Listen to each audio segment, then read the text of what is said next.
Hey everybody, this is George Brasher with Shakedown of Thunder Sports, and you're about to watch the two Irish brothers. Go Irish!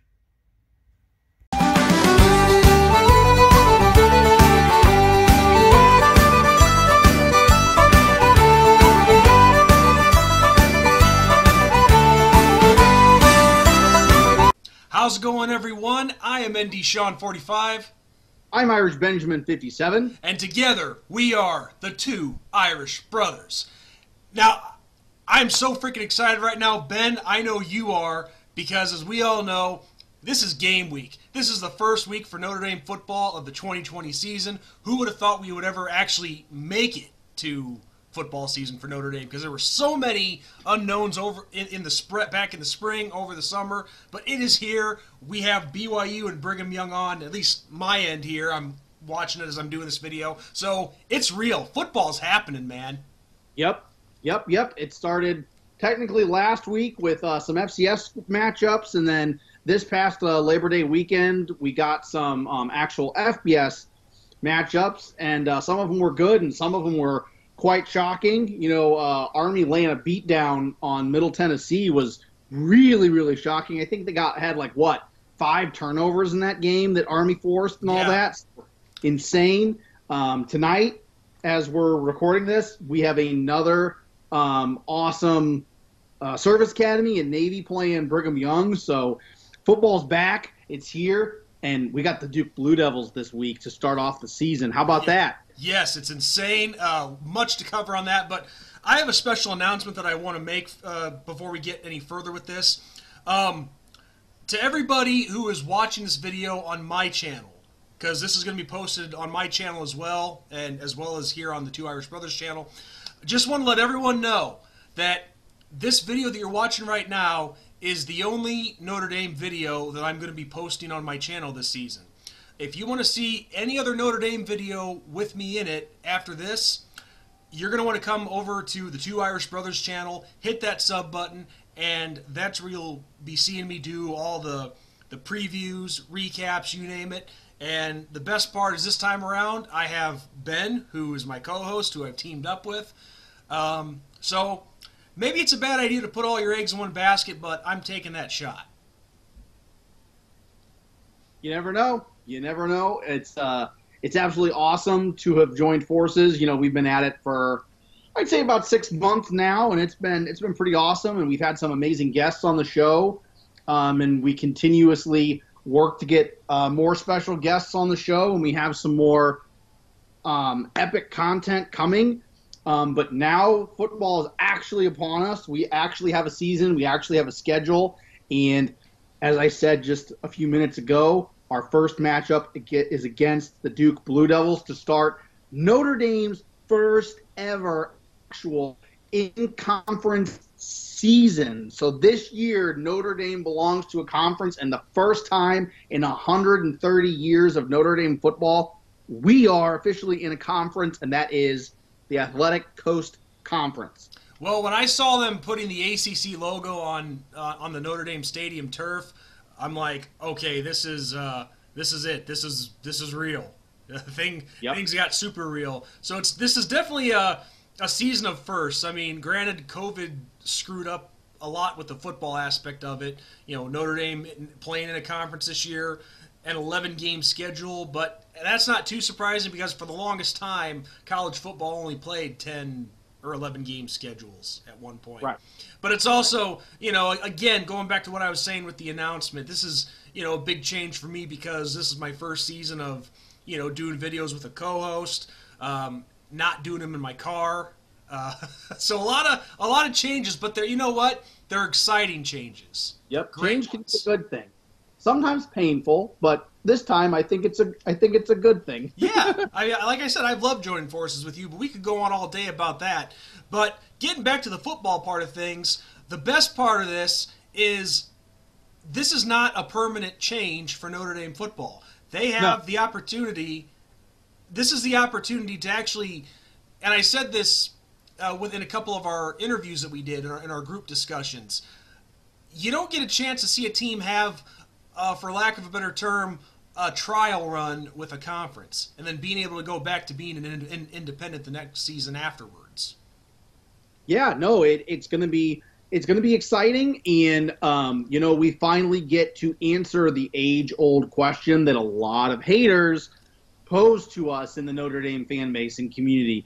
If Notre Dame was actually in a conference, they would be a subpar 500 team. Now it is our time to prove to people that we aren't a cupcake school and we don't play cupcakes. We play a hard schedule, whether we're an independent or whether we're in a conference, and we can compete with anybody.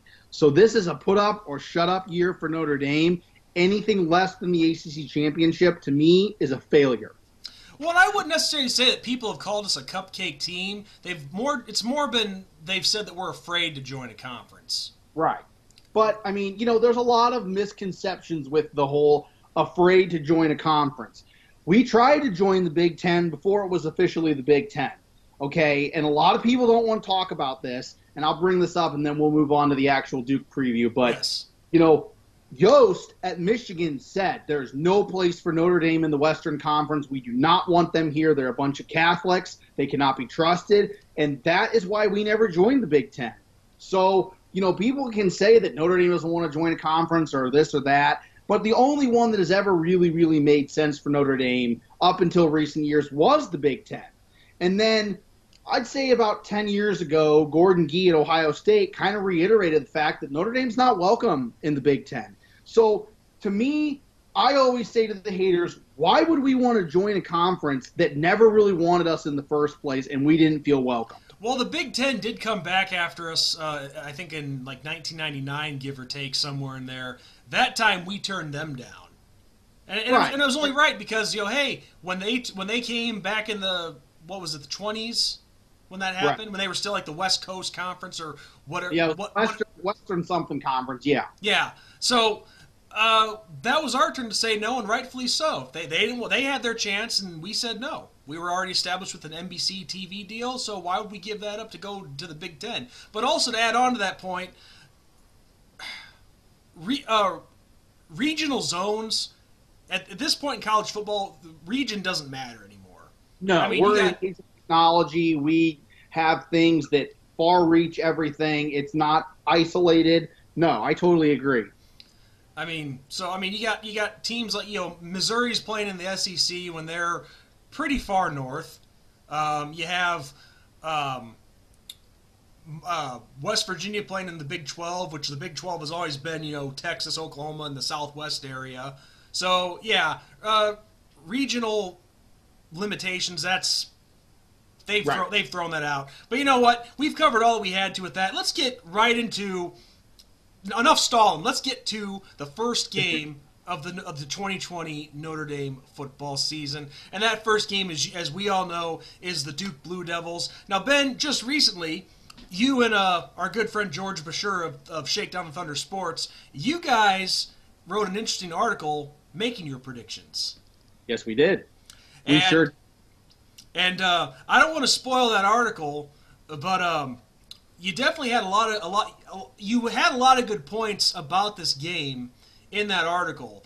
And I'm just going to give you my opinion. And I try not to trash a team. I try to show respect to every opponent that we play. But the Duke football team, at least this season, they don't really have a lot of strong points. I mean, in addition to that, they have, from what I was looking them up, they have a lot of injuries right now in some key positions. I think they have like 2 or 3 running backs that are injured right now, so their depth is hurting. They don't seem to have a lot of firepower on offense. Their defensive backfield is very suspect, and I can honestly say that I don't see this game being much of a challenge for the Irish to start the year. No, I totally agree. It's going to be a situation where there are 3 things factoring against Duke. The first one, the talent gap between Notre Dame and Duke is there. It's astronomical. The only bright spot in Duke's football team right now is the defensive line. The defensive line is impressive, and I'll give them that. And you know what? I have to give respect to Duke because Cutcliffe, Coach Cutcliffe, he has done a phenomenal job recruiting in a basketball hotbed that is the University of Duke. And there's also the academic aspect of Duke. Duke is on par with Notre Dame, Stanford, in the academic standpoint. You don't just go to Duke University. It's a tough school to get into. So, you have to be cut from a different cloth to go there. So to have the success that Duke has had in recent years, it may not be the same success as a Clemson or an Alabama or even an Ohio State, but for them, that's very impressive. So I have to give them that. But digressing, Notre Dame blasts Duke. There's the second thing that's going against Duke is the last time Duke came to South Bend, they beat us. They beat us in South Bend. There's going to be a chip on Notre Dame. I was at that game. And, we should never have lost that game. This is a game we have to win. It's our first actual ACC conference game. We have to win this game. We blast Duke. My score prediction, 56-17, Fighting Irish. The final and third point that I will make, we actually will have a crowd in the stadium. There won't be any rival fans in the stadium. Everybody that's there is for the side of the Irish. It's going to be crazy loud for those players. Not as loud as they would be used to going up against like a Clemson, but everybody's going to be against them. So Notre Dame rolls real easy in this game. Yeah, and I'm in the same area as that. I look at the Notre Dame depth chart, and let me bring that up real quick. A lot of new faces on this offense. I wouldn't say new faces, but I would say guys that are finally getting a chance to step up and be those guys to take us to the promised land. You know what I mean? Right. So there's a couple different depth charts that I've seen from different sources. There's one depth chart that has Avery Davis at running back. There's another one that has him at running back. I'm sorry, not Avery Davis. Jafar Armstrong. But there's one that has Jafar Armstrong listed as a running back, listed as a wide receiver. I don't know. It's kind of. I should probably get a more consistent depth chart. You know what I mean? Oh, I mean it is. And things change as soon as the game comes around. I mean, it's not like it's baseball where you have to, this is what you got, this is what you do. So, if it's like Brian Kelly has somebody struggling, they yank him out, put somebody else in. Uh-oh. Depth chart. Let things play out before we start having, a meltdown about the depth chart. Come on. I mean, well then this one that I have up, I'll just use it as a guide then. How about that? So obviously we know Book's going to be the quarterback. Running back, one that I saw had Jafar Armstrong as a starter. This one that I'm looking at has Kieran Williams. Now Kieran Williams, we've talked about this before. He could be the running back for us that really breaks out this year. That was one of my three big breakout players. So yeah, I think he's going to break out. I think the Duke line should be a good telltale sign for our offensive line. We have three offensive linemen that are being touted as the best in the ACC. So if we have three linemen out of five that are being touted as the best linemen in the ACC, then you know what? We need to prove it against Duke, and we need to run it down Duke's throat. And that's why I say 56-17. I think that we're too overpowering for Duke. We have a chip on our shoulder. We show that we're ready to go. And this is a Tommy Rees-led offense, and I think we're going to be explosive. Our wide receiver core is insane. Oh, look at these guys.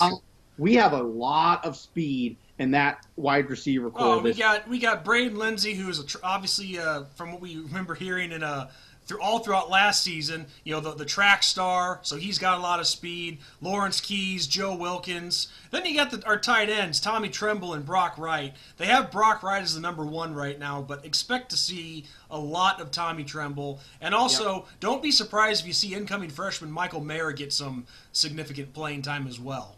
Well, and that's going to be the most interesting aspect of this year's college football season, not just for Notre Dame, but for other teams, because now you don't get you don't have to burn a red shirt this year to play a guy, So since they've granted eligibility for an extra year for everybody. So you can have freshmen come into these games that are blowouts, and in garbage time, as I call it, and give them experience. So, that's why I say, like, Duke gets 17 points, because I think we get off to a big lead. We put some freshmen in, let them get some experience. Duke scores on them because, they're not as big and strong and ready as some of the Duke players. I'll give Duke that. But, so I think that's what's going to happen this year. And it has to happen. You have to take advantage of that situation. And you know what? If you're up by 28 points, there's no reason for Ian Book to be in. There's no reason that these superstars on our team should be playing, because it just risks them getting injured. Absolutely. And God forbid we lose one of them for the season because we decide to keep them in for 2 extra drives or possessions, however you want to say it. So, yeah, I think we take full advantage, and Brian Kelly's not a schmuck, and he gets that mentality and does it. Yeah, exactly. And then, in addition to that, we have when you talk about bringing young guys in, that means we could also see plenty of Chris Tyree coming in and getting some playing time at running back. The 5-star running back recruit out of the state of Virginia. Jordan Johnson, the big, tall 5-star wide receiver. I forget where he came from. He came from St. Louis. He played for DeSmet Jesuit. The high school that I went to outside of St. Louis, we played DeSmet a few times. So, yeah, he comes from an amazing program. You have to be really good to play at DeSmet. It's a private school. People say, oh, high schools don't recruit. DeSmet recruits, man. And speaking of wide receiver, let's not forget that Kevin Austin will be back at some time in the season. I think he still has, I want to say, another month before he's good to go, give or take. Yeah, and it'll be interesting to see what happens with some of these injuries, because if something happens to an opponent and we have to wait a week to play somebody, you get a free week of healing, So who knows? We could see things go in Notre Dame's favor because of something else happening. And as of Friday of last week, we had no positive cases on the football team. Yes. None. Oh, that's... So that's huge. That's huge for Notre Dame. We got to worry about us and us only. And I know that sounds like a bad thing to say, but you worry about yourself. Don't worry about anybody else and what they're doing. You do you, and you do what you have to do to play football and stay safe and keep your student population safe. Yeah, and exactly. And one last thing that I want to cover before I give you my score prediction. I'm not stalling that, but some news that just broke for our defense about a half hour before you and I started filming this video. Jordan Genmark Heath, one of our starting linebacker, he has announced that he is going to quit playing football and focus on his academics. So that's huge. Huge news. It's not an Ian Book type personality on the team, and role, but it's still big for our defense. It's an experienced guy, so it stinks, but I think, Jack Lamb could easily fill that void. I'm trying to think of who else is there that could fill that. Maybe Shane Simon? Yeah. So, I mean, so, yeah, I think we'll be okay. We don't have, like, a super major matchup right off the bat, so I think our defense will adjust and we'll be just fine. Yeah, and looking at our depth chart at defense, I mean, it's pretty nailed down. A lot of guys with experience and that are already established. Tariq Bracy, Kyle Hamilton, who had a very explosive freshman year last year. Sean Crawford, I hope this young man finally gets a break and can stay healthy. So do I. Yeah, I mean, that's a good point. And then the one to look out for, I think, is our cornerback, Nick McLeod, who's the grad transfer from NC State. So a new guy coming in, something to look out for, but I think he's going to do a fine job for us. But anyway, with that said, it's time for my score prediction. And I know you think I'm stalling, but I'm trying to process all this and really get a good idea for what I think is going to happen. Oh, fine. Now, here's the thing. I think we definitely win this game handily, without question. But my score is a little bit different than yours. I project Notre Dame to win 42-10. Now, Okay. Don't get me wrong. I hope we break 50. I want to break 50 in the just. The more points, the merrier. I mean, like a couple years ago, when we put up what was it, 66 points against New Mexico State, I think it was. Yeah, last season. Yeah. Yeah. We started off with a bang, man. When Kyle Hamilton intercepted that pass and took it back for a touchdown, man, that took the wind out of their sails like immediately. Yes, exactly. But the only reason I go with only 42 instead of breaking 50 is, it's the first game of the season. There's all the talk about us being in the conference. Who knows if that plays with guys' emotions a little bit. The spotlight being on them just a little bit extra than what it normally is. So maybe I could see with some guys in different roles this year, I could see that maybe making a little bit of a transitional period. So I'm going to say Notre Dame 42, Duke 10. We take the first game, no problem. Yeah. No. Like I said 56-17. I gave Duke that extra touchdown just because, in garbage time, you got guys that are not as experienced and all that. So that kind of stuff happens, and everybody and their mother give up that kind of stuff in garbage time. I mean, you watch like the Alabama, you watch Alabama play, OK State or something, and I mean, the score's like 64-17 or 64-20 or whatever, and it's because that they took everybody out and they got their like third string defense going against the first string offense that's experienced, and of course they're going to score some points. So it's whatever, So this should be an easy victory for the Irish. I don't want to take anything away from Duke. We cannot take anybody lightly, though. I will say that. I'm a firm believer that you take everybody like you're playing the number one team in the nation. You have to limit turnovers. You have to limit penalties. You have to limit your dumb mistakes. I say that every video I've ever made in a preview video. I always say that. I stress it. The team that wins the turnover battle wins the game. Period. End of story. So there you go. Yep. And speaking of there you go, there you guys have it. That is Ben and I's first official preview for the Two Irish Brothers podcast. And you guys can definitely expect a lot more of this in the next few months to come. Yep. So yeah, Ben, I think that covers everything we had for our first ever preview video. Anything else you'd like to add before we wrap it up? I got nothing. You can find us on iTunes. You can find us on Anchor. You can find us on Spotify. We are the Two Irish Brothers Show. Leave us a 5-star rating. Give us a follow and a subscription. You can find our video portion of our show on YouTube, the Two Irish Brothers.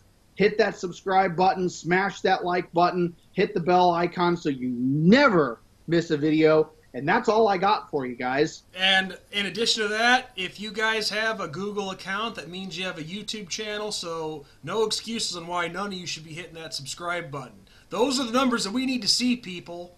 The more subscribers, the merrier, because we put out some damn good content that you guys are not going to want to miss. So, on that note, I am ND Sean 45. I'm Irish Benjamin 57. And on that note, we say God bless, good night, and go Irish. Go Irish, beat Duke.